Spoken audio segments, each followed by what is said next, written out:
Y le digo esto porque muchas personas le van a decir, no, yo sí creo en Jesucristo. Usted le va a decir, de veras, sí, yo he sido transformado, Él es el Mesías. Ah, sí, no, Él es un buen maestro, un profeta, pero Él no es Dios. Él no puede ser Dios. Muchos creen de esa manera y creen que su enseñanza y creen que esas doctrinas son correctas. No. Jesucristo es Dios y eso no puede cambiar.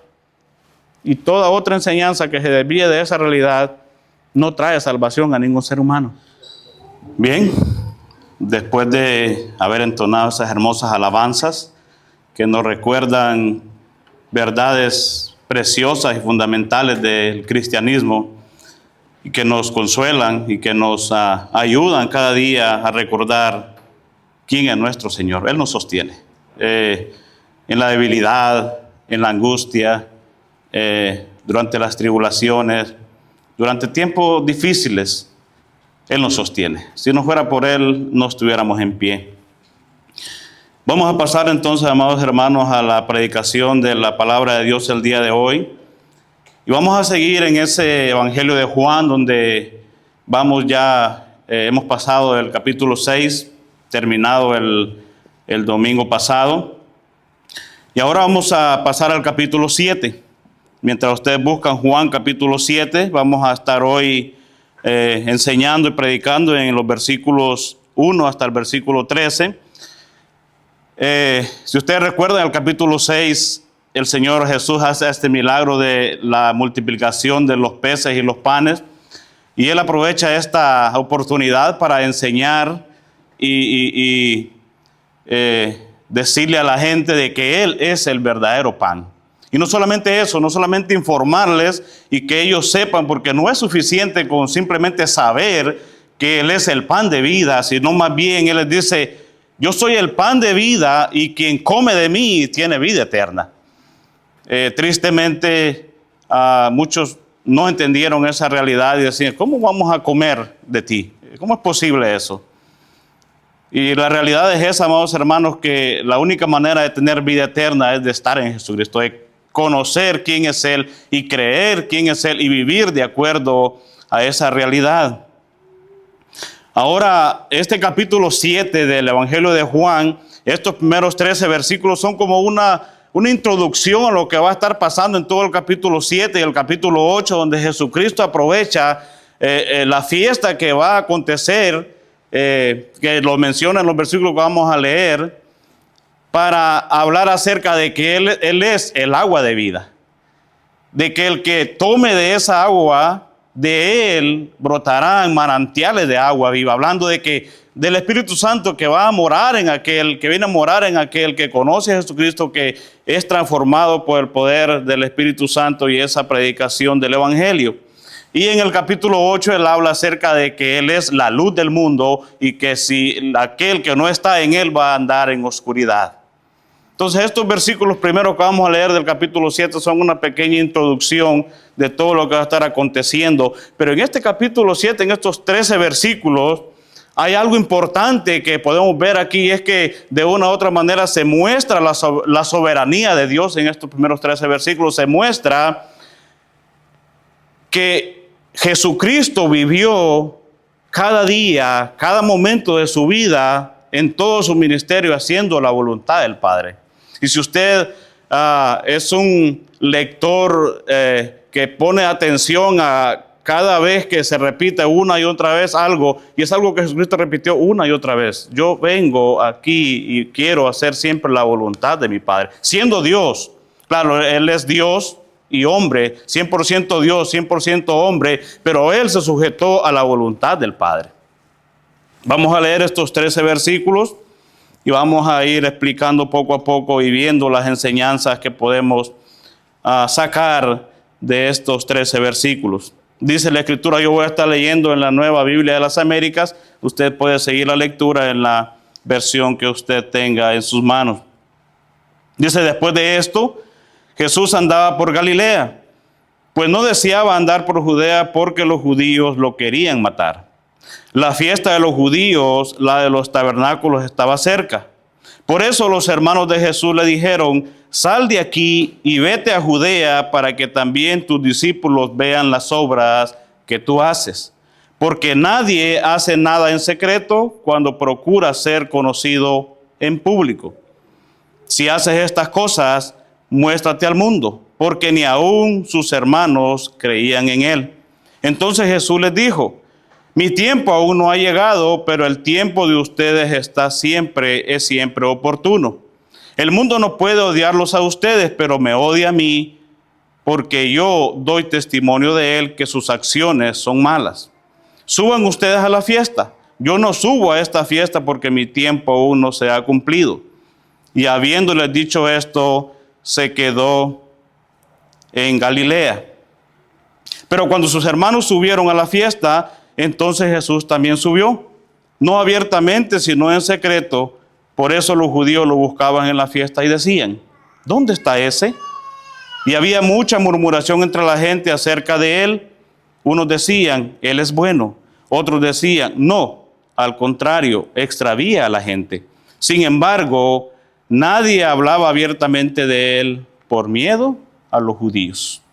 Amados hermanos, hay algo con lo que el ser humano en general, y tristemente algunos cristianos, tienen lucha y dificultad, es en creer en la soberanía de Dios. Cuando usted le dice aún a muchos cristianos: Dios es soberano, Dios está en control y Dios actúa sobre todas las cosas, y en el momento como que estamos viviendo ahora, precisamente en esta enemistad, en esta guerra que hay entre Israel e Irán, y dice: ¿y cómo es que Dios es soberano? ¿Y cómo es que Dios controla todas las cosas? ¿Y cómo es que Dios está en su trono y nada se sale de su mano? Pero ¿qué pasa con la guerra que está sucediendo en este momento? Bueno, Dios sigue estando en su trono. Él dice que está en su trono, Él dice que Él gobierna y Él sigue gobernando. Claro está que las guerras van a existir, porque las guerras existen por la sencilla razón de que el ser humano vive de espaldas a Dios. Entonces, el ser humano vive de espaldas a Dios, no toma en cuenta a Dios en sus decisiones, así que busca la solución más fácil, y para ellos es la guerra.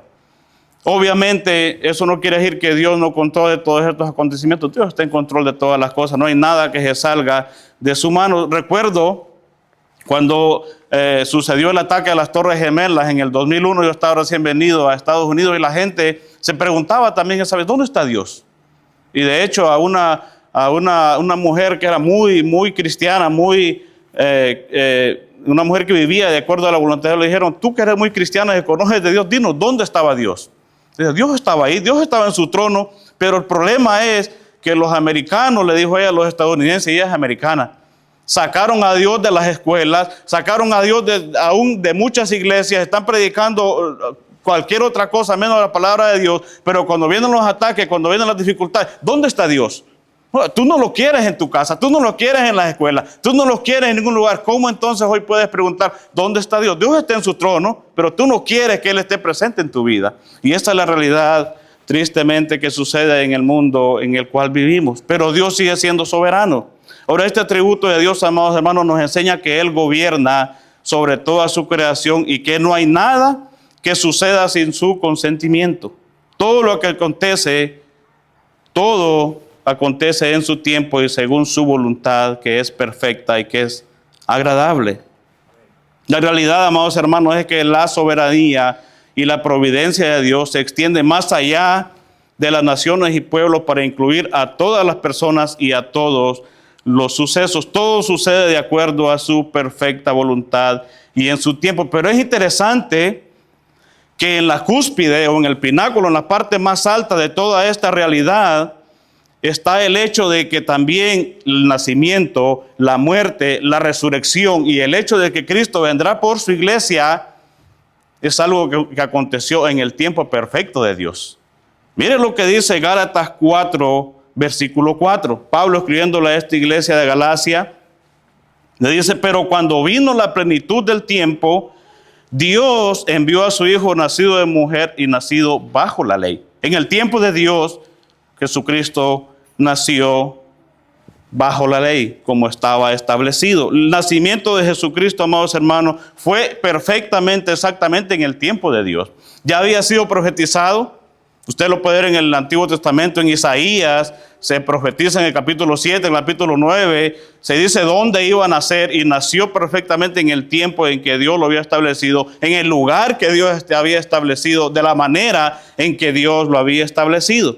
Pero no solamente su nacimiento, su muerte ocurrió de acuerdo con el tiempo perfecto de Dios. Mira lo que dice Romanos, capítulo 5, versículo 6. Porque mientras aún éramos débiles, a su tiempo Cristo murió por los impíos. Y esto aquí está hablando el apóstol Pablo acerca de la realidad de que no podemos salvarnos a nosotros mismos. Éramos débiles en el sentido de que por nuestras buenas obras es imposible salvarnos. Era necesario que Él muriera por nuestros pecados. Y Él murió en el tiempo perfecto de Dios. Pero también su resurrección sucedió de igual manera en el tiempo señalado por Dios. Miren lo que dice 1 Corintios capítulo 15, versículo 1 al versículo 4. Ahora, dice el apóstol Pablo escribiendo a la iglesia aquí en Corinto: les hago saber, hermanos, el evangelio que les prediqué, el cual también ustedes recibieron, en el cual también están firmes, por el cual también son salvos, si retienen la palabra que les prediqué, a no ser que hayan creído en vano. Porque yo les entregué en primer lugar lo mismo que recibí, que Cristo murió por nuestros pecados, conforme a las Escrituras, que fue sepultado y que resucitó al tercer día, conforme a las Escrituras. Usted recuerda el Evangelio de Lucas en el capítulo 24, cuando aquellos discípulos dicen que van camino a Emaús y van el tercer día, que Jesucristo ha dicho que Él resucitaría el tercer día, y aquellos discípulos iban caminando tristes, porque el Señor decía que iba a resucitar y era el tercer día y no había resucitado. Y luego Jesucristo se les aparece y camina con ellos y les dice: ¿qué les pasa? ¿Por qué tanta tristeza? ¿Por qué se sienten así? Dice: ¿eres tú el único que no sabe lo que ha acontecido en este lugar? ¿Qué ha acontecido? Que el Nazareno Jesús, el profeta, aquel que nos enseñó con palabras que solo Él podía enseñarnos, y que dijo que iba a resucitar, y al tercer día, y no ha resucitado. Y Él empieza entonces a abrir las Escrituras y le dice: tardos de entendimiento. Porque Él ha dicho que iba a resucitar al tercer día, y al tercer día resucitó. Amados hermanos, todas estas verdades son cruciales para lo que nosotros realmente creemos. El nacimiento, la muerte, la resurrección, la venida de nuestro Señor Jesucristo son importantes en nuestra fe.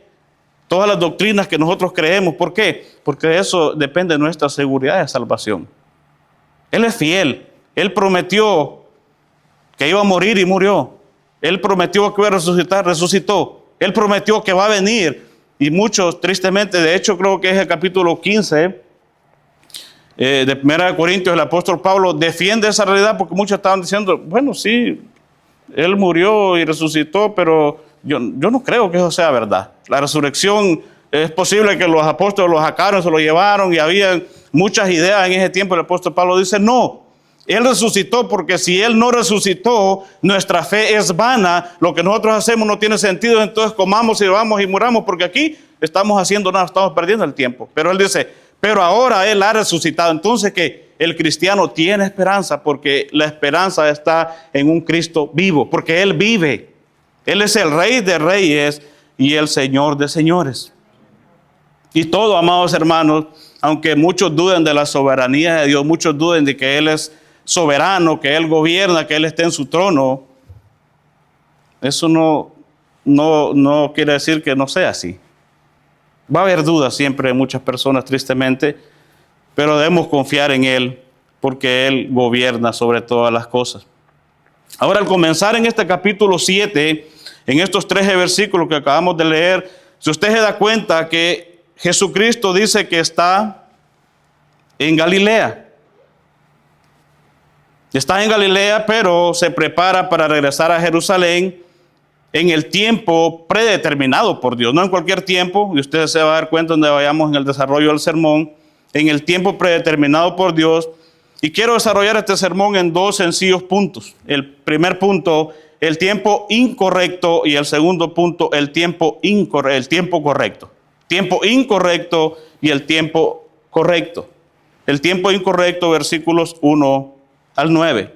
Ahora estos versículos, primero del 1 al 9, nos relatan la decisión de Jesús de permanecer en Galilea hasta que llegara el momento oportuno de ir a Jerusalén. La petición de sus hermanos, que le dice, ve a Jerusalén, ve a Judea, para que te conozcan. Y nosotros nos damos cuenta entonces que Él quiere vivir de acuerdo a la voluntad de Dios. Él quiere hacer las cosas de acuerdo a la voluntad de Dios. Ahora el texto en el versículo 1, si usted ve ahí en su Biblia, dice, después de esto, Jesús andaba por Galilea. Esta frase, después de esto, nos está mandando entonces al capítulo 6, o sea, después de todo lo que sucedió en el capítulo 6, ocurridos cerca del tiempo de la Pascua. Si usted va en Juan capítulo 6, en el versículo 4, dice que todo lo que aconteció en ese momento estaba cerca de la fiesta de la Pascua. Ahora, como el capítulo 7 está cerca la fiesta de los tabernáculos, si usted puede ver ahí en el versículo 2 que dice la fiesta de los tabernáculos, la fiesta de los judíos estaba cerca. La fiesta de la Pascua los judíos la celebraban alrededor del mes de abril. Para los judíos es el mes de Aviv. Después lo pasaron que es el mes de Nisan, pero es el primer mes del calendario judío. Es ahí en ese mes cuando los judíos celebraban la Pascua. Si usted quiere informarse un poco más acerca de eso, usted puede ir a Éxodo capítulo 12, puede leer en ese capítulo donde se menciona acerca de cómo, dónde y cuándo se hace o se lleva a cabo la fiesta de la Pascua. Y en el Deuteronomio 16 da información de las 3 fiestas que los judíos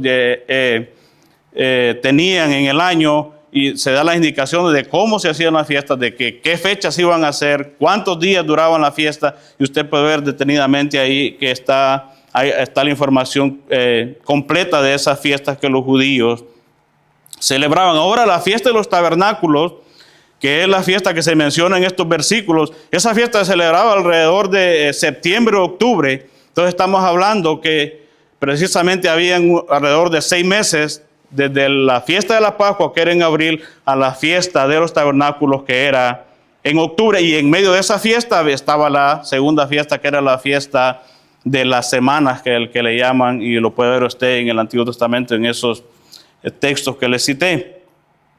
Ahora es interesante porque Juan no registra nada sobre el intervalo de tiempo que hay entre la Pascua, cuando termina el capítulo 6 y luego empieza el capítulo 7. Juan no menciona todo lo que Jesús hizo, simplemente él dice que después de esto, Jesús andaba por Galilea. Pero los evangelios sí, obviamente mencionan los milagros que él hizo, porque Juan, ahora, usted se preguntará, ¿cuál es la razón o el hecho de que Juan no menciona todo, solo dice andaba por Galilea, ministraba por Galilea? Es posible que anduvo por varios pueblos, pero eso lo dice andaba por Galilea. ¿Cuál es la razón por la cual el apóstol Juan no menciona todo lo que Jesucristo hizo en ese momento? Bueno, es obvio que en Juan 20, 30, 31 está la razón. Mire lo que dice Juan 20, 30, 31.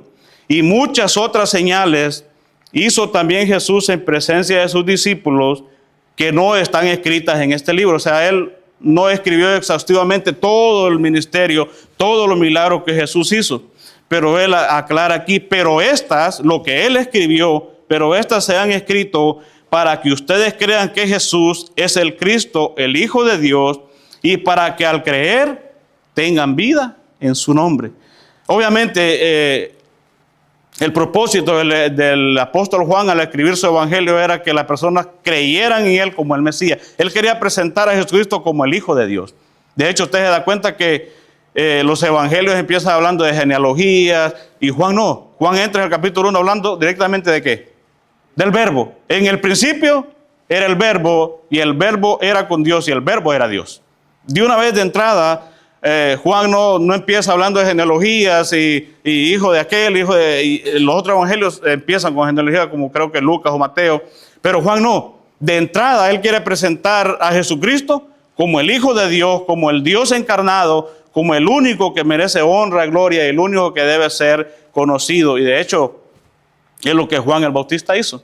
Cuando Juan el Bautista empezó su ministerio, él empezó también hablando de que del Cordero de Dios. He aquí el Cordero de Dios que quita el pecado del mundo.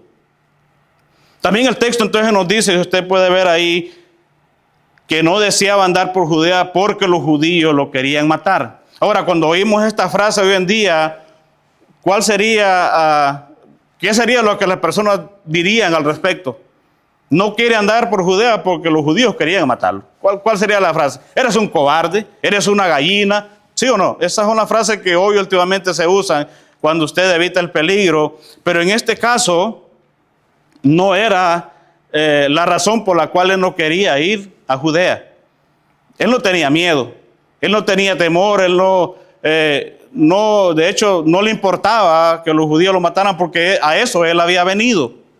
Él había venido a dar su vida. De hecho, Mateo 20:28 nos dice esa realidad.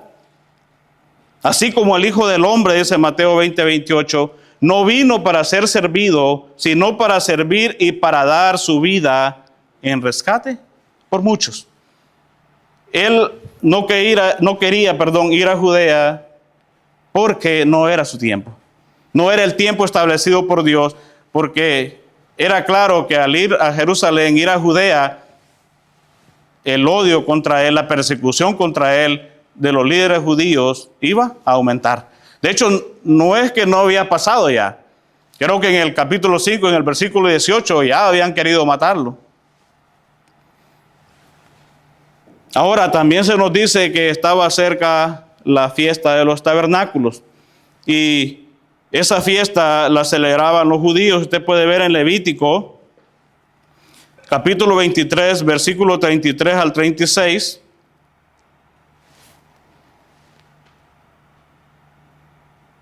Dice,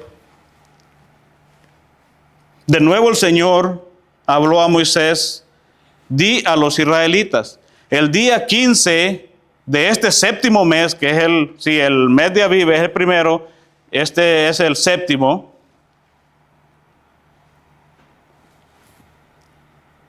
Es la fiesta de los tabernáculos.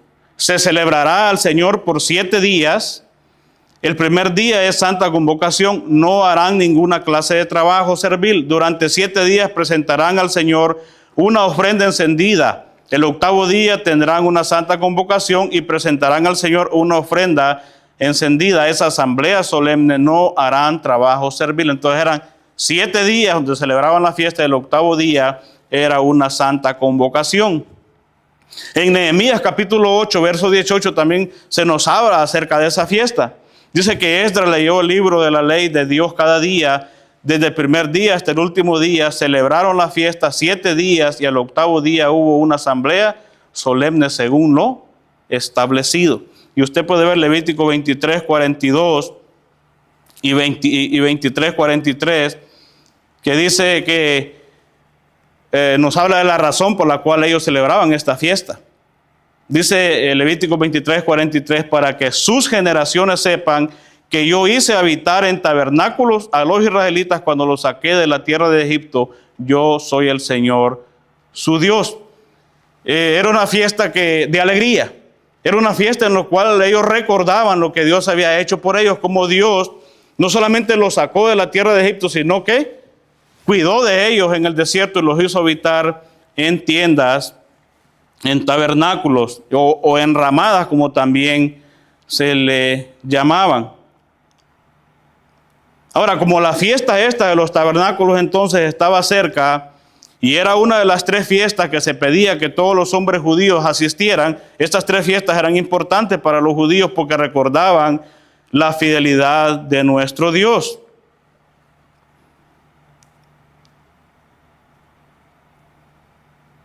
Los hermanos de Jesús supusieron que él saldría e iría a Judea para celebrarla. Obvio, él era judío, eran 3 fiestas, había que subir a la fiesta. Y entonces los hermanos le dicen, sube a la fiesta. Ya la fiesta va a empezar, la fiesta se acerca, sube a la fiesta. Ahora, y es interesante porque Juan no da los nombres de los hermanos de Jesús. No sé usted, pero hay muchas personas que creen que María no tuvo más hijos. Hay muchas personas que creen en la virginidad perpetua de María, y de hecho cuando se mencionan los hermanos de Jesús, ellos dicen que no son hermanos, que no son hijos de María y de José. Pero Mateo, y en el Evangelio de Mateo, en el capítulo 13, en los versículos 53 al 56, nos habla de los hermanos de Jesús y Mateo los menciona por nombres. Dice Mateo 13, 53 al 56, sucedió que cuando Jesús terminó estas parábolas, se fue de ahí y llegando a su pueblo les enseñaba en la sinagoga de ellos de tal manera que se maravillaban y decían, ¿dónde obtuvo tal sabiduría y estos poderes milagrosos? ¿Por qué? Porque lo conocían, porque sabían quién era él. Y luego dice, ¿no es este el hijo del carpintero?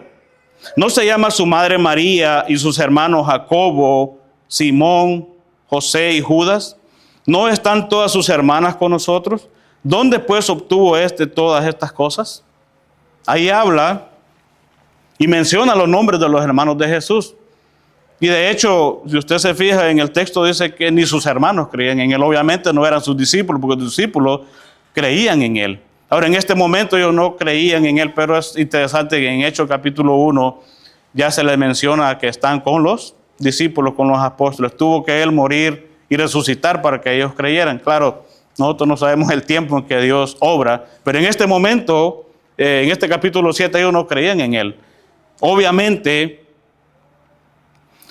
la razón por la que ellos le dicen sube a Jerusalén, a Judea, para que te conozcan, ellos lo están haciendo no con el propósito de que en verdad lo conozcan como el Mesías, sino que realmente en la mente de ellos estaba la idea que había en la mayoría de los judíos, que esperaban a un Mesías, a un Salvador político, alguien que los libertara de la esclavitud de los romanos.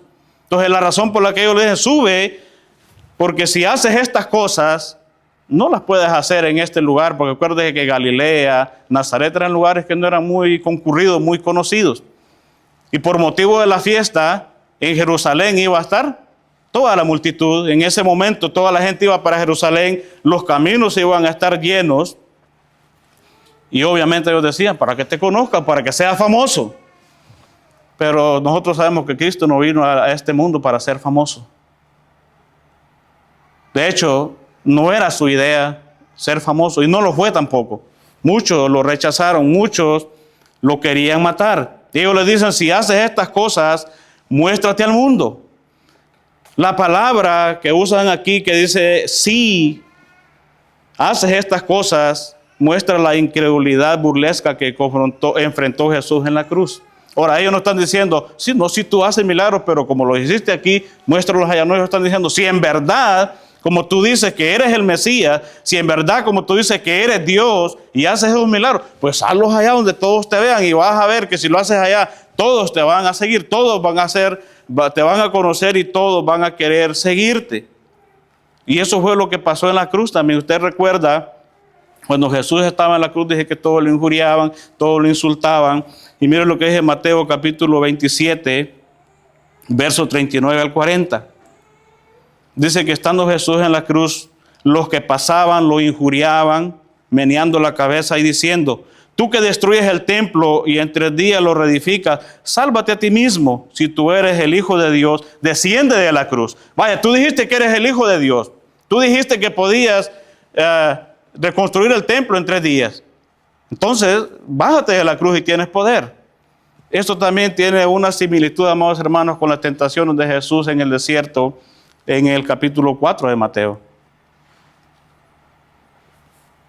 Él tuvo esas 3 tentaciones y lo mismo, Satanás le ofrece los reinos del mundo, pero él es el Rey de Reyes. Él le ofrece que convierta las piedras en pan, pero él puede hacer no solamente eso. La incredulidad de los hermanos de Jesús se ve claramente cuando le dicen, si haces esas cosas, pues ve a Judea para que todos te conozcan. Ahora es la nota explicativa que Juan usa ahí, dice, porque ni aún sus hermanos creían en él. Ahora, obviamente hablaban de esa manera por eso. No creían en él. No sabían realmente quién era él. Tenían al Salvador, tenían al Rey de Reyes y Señor de Señores, cerca de ellos, pero no lo podían ver. Nosotros sabemos por qué. Porque aquel que no ha conocido a Dios, que no ha sido transformado, no puede ver a Cristo, no puede ver al Mesías, no puede ver la hermosura del Señor. El Señor, amados hermanos, no había obrado en ellos. Fue hasta después de su resurrección que ellos creyeron en Él.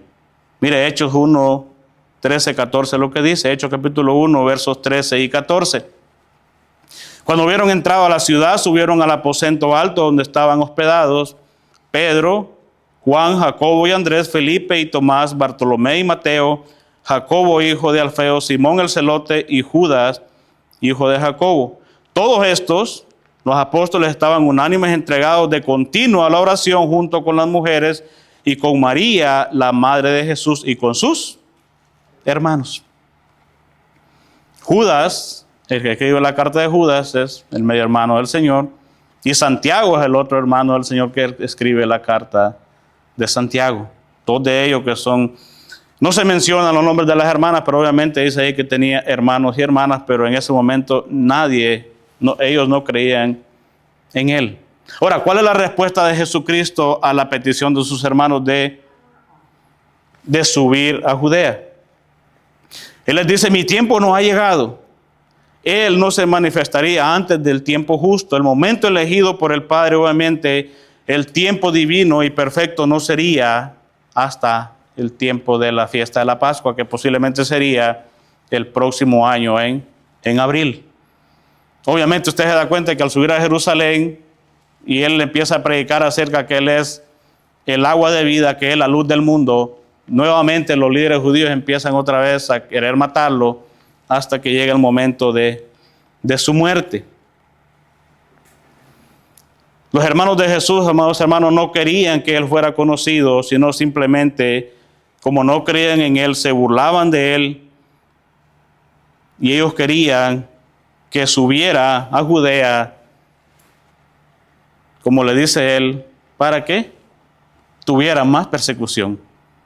Él les dice, mi tiempo aún no ha llegado, pero el tiempo de ustedes es oportuno. Para ustedes cualquier tiempo es igual. Para mí, los tiempos no son iguales. Yo vivo de acuerdo a la voluntad de Dios. Y déjeme decirle una cosa. Este es un ejemplo que nuestro Señor nos dio de vivir de acuerdo a la voluntad de Dios. Y tuvo persecución, y tuvo hostilidad, y tuvo indiferencia, aún de sus propios hermanos, de su propia familia. Así que esto es un poco duro muchas veces de decirlo. Mucha gente lo siente como ofensivo.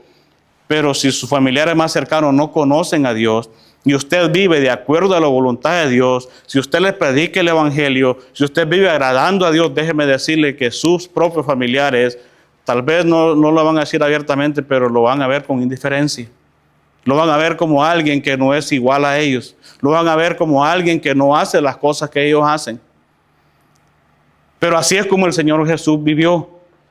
Él vivió de acuerdo a la voluntad de Dios y no le importó lo que el mundo pensara de Él. Él cada día vivió de acuerdo a la voluntad de Dios y llegó hasta la cruz y murió por nuestros pecados. Ahora Él espera de nosotros también que vivamos de acuerdo a su voluntad. ¿Nos va a costar? Sí. Mire, si nosotros vivimos de acuerdo a la voluntad de Dios, predicando el Evangelio, viviendo como Él nos ha mandado, vamos a tener hostilidad.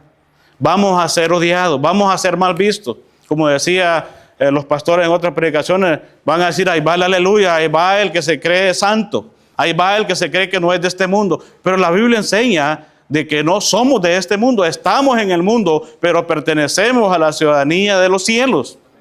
Eso es algo que ofende muchas veces, pero es la realidad, Señor. Eso es lo que el Señor dice, es lo que la Biblia enseña. No pertenecemos a este mundo. No podemos vivir de acuerdo a los estándares de este mundo. No se puede porque no fuimos transformados para hacer lo que el mundo hace.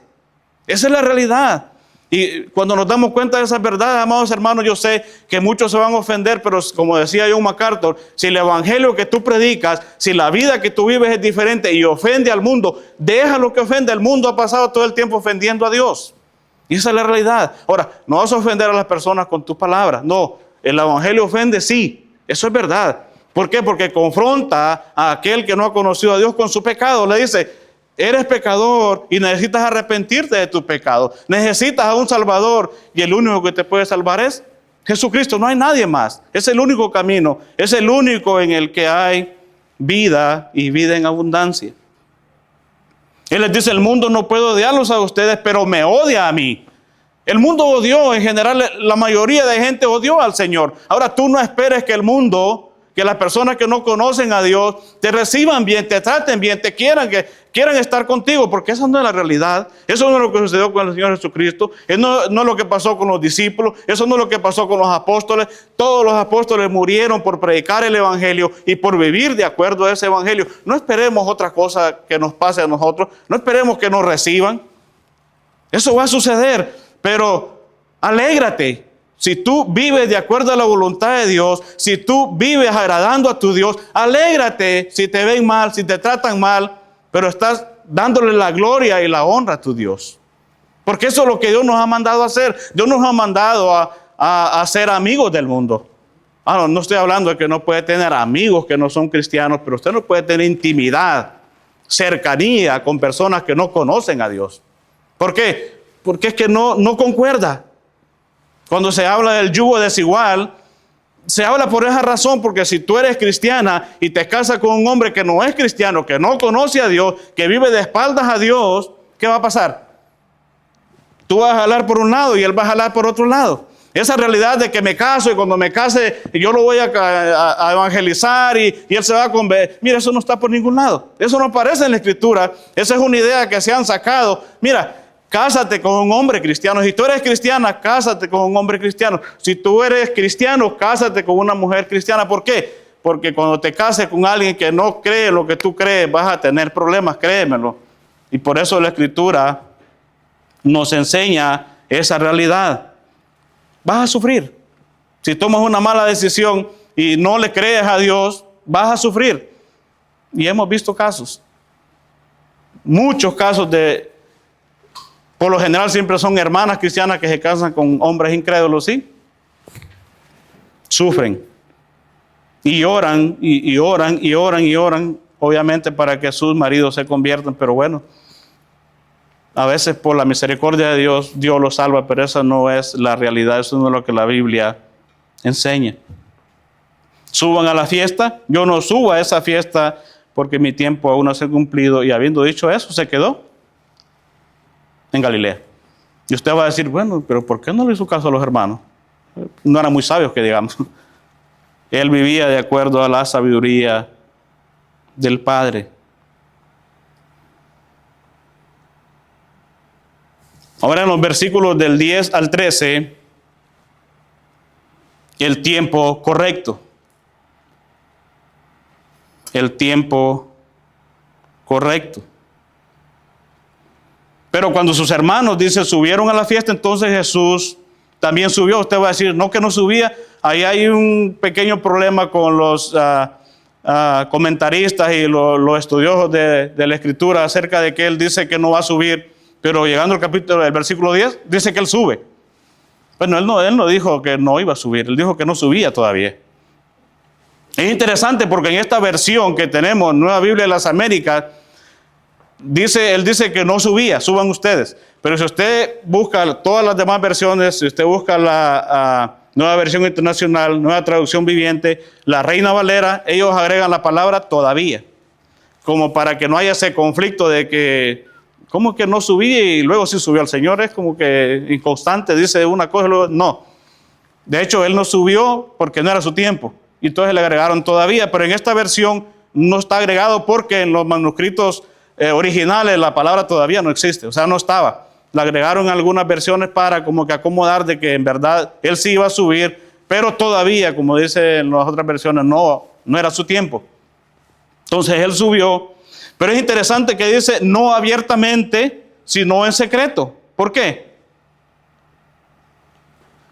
Porque él sabía que al subir iba a tener más problemas. Y no era el tiempo todavía de tener los problemas que él iba a tener, y de veras que los tuvo y bastante serios. Pero dice que inmediatamente él empezó a enseñar. Si usted sigue los versículos de 14 en delante, él empezó a enseñar. Porque él tenía su tiempo.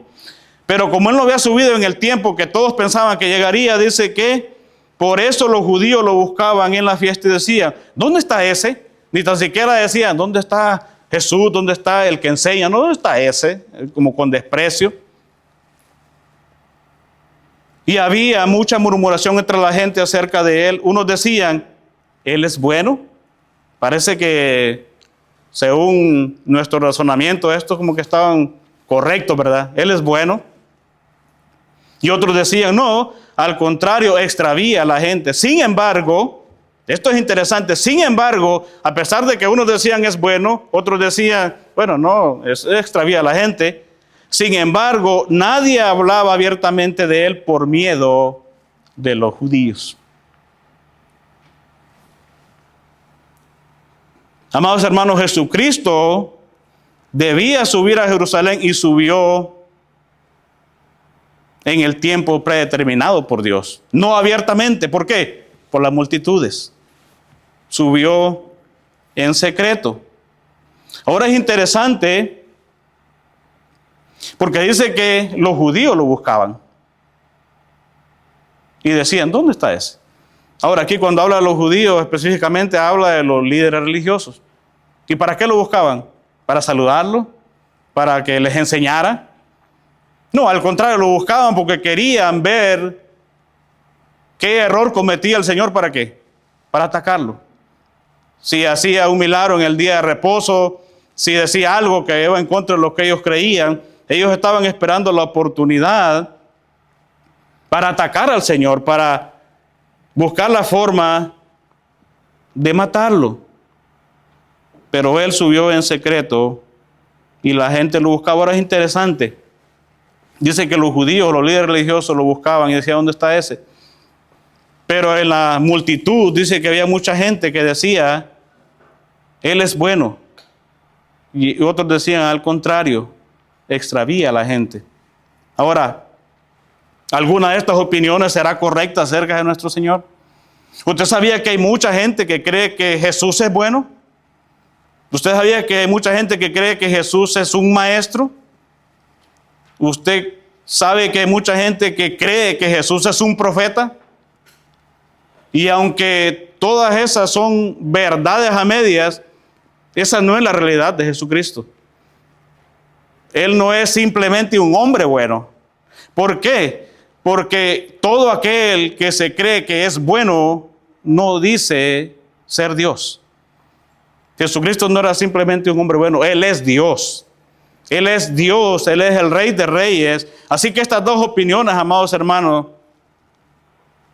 las dos opiniones son equivocadas acerca de nuestro Señor. Y le digo esto porque muchas personas le van a decir, no, yo sí creo en Jesucristo. Usted le va a decir, de veras, sí, yo he sido transformado, Él es el Mesías. Ah, sí, no, Él es un buen maestro, un profeta, pero Él no es Dios.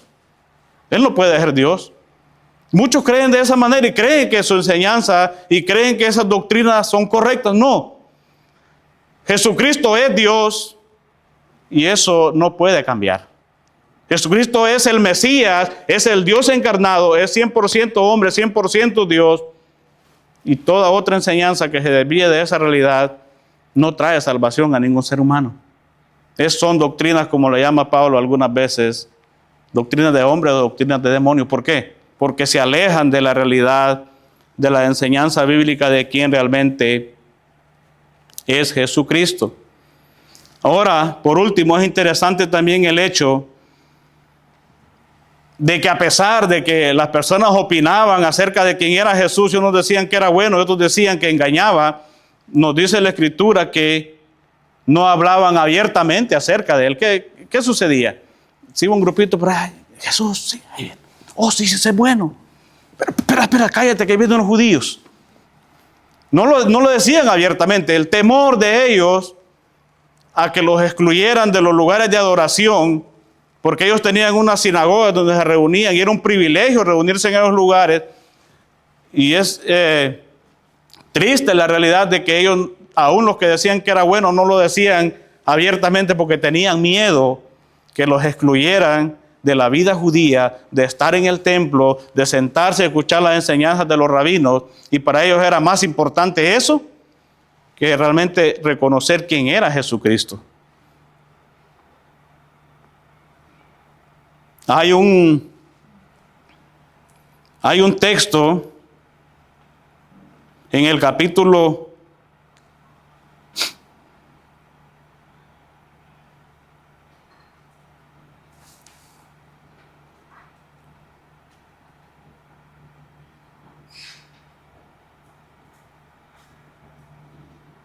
'Permítame un momento.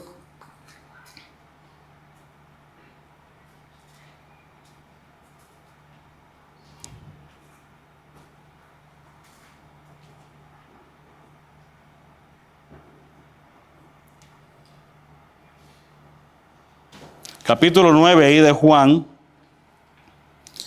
Y vamos a cerrar con esto. Juan capítulo 9, donde Jesús cura a un ciego. No voy a leer todo el texto, pero Jesús sana a este ciego. Inmediatamente, ¿qué pasa? Los líderes judíos empiezan a investigar. ¿Y quién te sanó? ¿Y cómo se llama? ¿Y qué fue lo que hizo? Y ellos empiezan a investigar y claro, el ciego, el que había sido ciego, le dice, bueno, él me sanó, él hizo lodo y me lo puse y pude ver. Y ellos dicen, no, eso no puede ser posible. ¿Y qué pasa? Ellos se van y van a la familia de él, a los padres, y le preguntan, ¿es ese tu hijo? Sí. ¿Era ciego de nacimiento? Sí. ¿Y ahora ve? Sí. ¿Y quién lo sanó? No sé. ¿Sí o no? Eso es lo que dice el texto. No sabemos. ¿Él es nuestro hijo? Sí. ¿Él era ciego? Sí. ¿Ahora ve? Claro que sí. Pero ¿quién lo sanó? Nosotros no sabemos. Pregúntenle a él, ya está bastante grandecito para que les diga quién lo sanó. Ahora, ¿cuál es la razón por la que por la que ellos le dicen que no saben quién lo sanó? Ellos sabían. Todo el mundo sabía quién había sanado al ciego. Pero ¿por qué ellos no dijeron quién había sanado al ciego, a su hijo? Porque tenían miedo de los líderes religiosos que los excluyeran de la adoración judía. No pudieron decirle a estos líderes quién había sanado a su hijo. Pero es interesante porque el hombre sí se los dice. Y luego de que fueron con los papás y ellos no quedaron contentos, vuelven otra vez y le vuelven a preguntar, ya se los dije, él me sanó.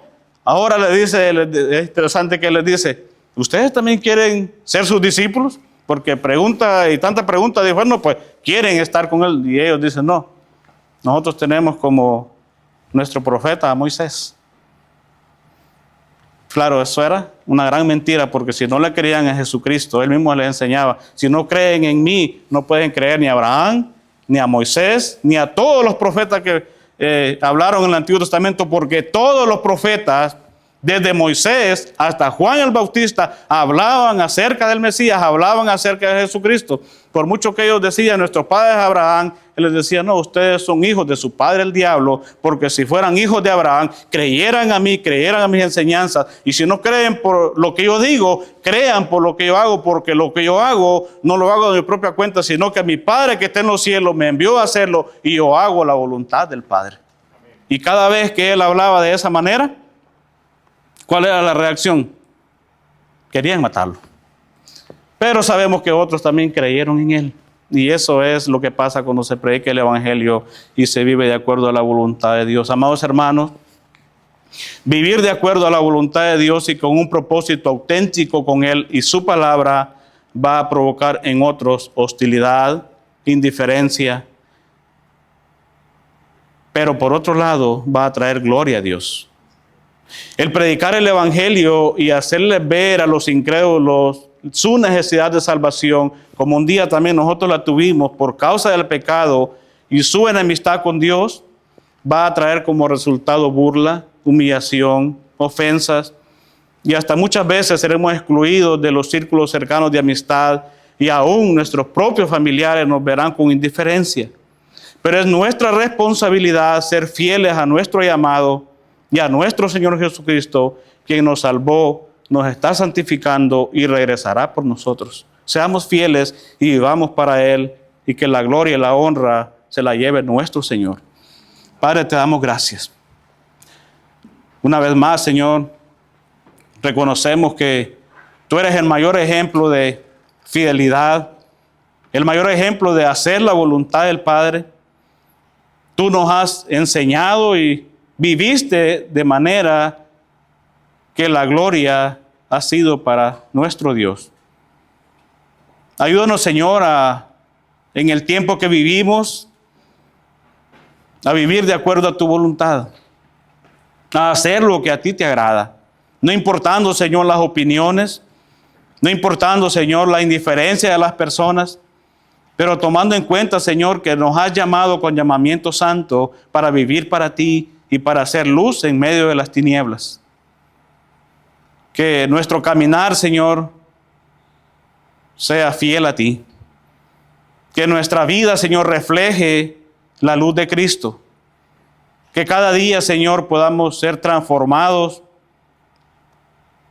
por tu palabra, por medio de este Espíritu Santo, y que el deseo de nuestros corazones sea el vivir para ti.